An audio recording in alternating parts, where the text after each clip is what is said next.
Saudi আরবে যে 10 জন বাঙালির শিরশ্ছেদ করা হলো, এটা কিন্তু অনেক দুঃখজনক ব্যাপার, বাঙালিদের জন্য একটা কিন্তু কলঙ্কনীয় ব্যাপার। কারণ হচ্ছে আমি সৌদি আরবে 10 বছর কিন্তু কাজ করে আসলাম ভাই।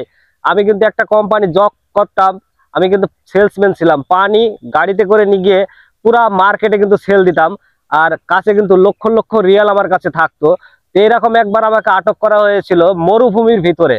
তো সেখান থেকে আমার যা ছিল মালামাল, টাকা পয়সা, রিয়াল সবকিছু কিন্তু কেড়ে নিয়েছিল ভাই এভাবে। তো জানে বেঁচে এসেছিলাম। এই জন্য দুঃখজনক ব্যাপার হলো যে সৌদি আরবে যে ধরনের ঘটনা ঘটছে, আমাদের বাঙালি যেসব ভাইরা আছেন অবশ্যই কিন্তু সতর্ক থাকবেন। এই ধরনের থেকে, নোংরামি কাজ থেকে দূরে থাকাটাই ভালো। কারণ হচ্ছে আর যারা আছেন তারা কিন্তু চলাফেরাটা একটু ভালো মতো করবেন। কারণ বাঙালিদের কিন্তু সৌদি আরবে চোখে দেখে, একদম চোখে দেখে। বাঙালিদের দাম আছে কিন্তু বাঙালিদের দাম নাই। একটা কথা জেনে রাখবেন, কিছু কিছু এই হারামি বাঙালিদের কারণে ভাই।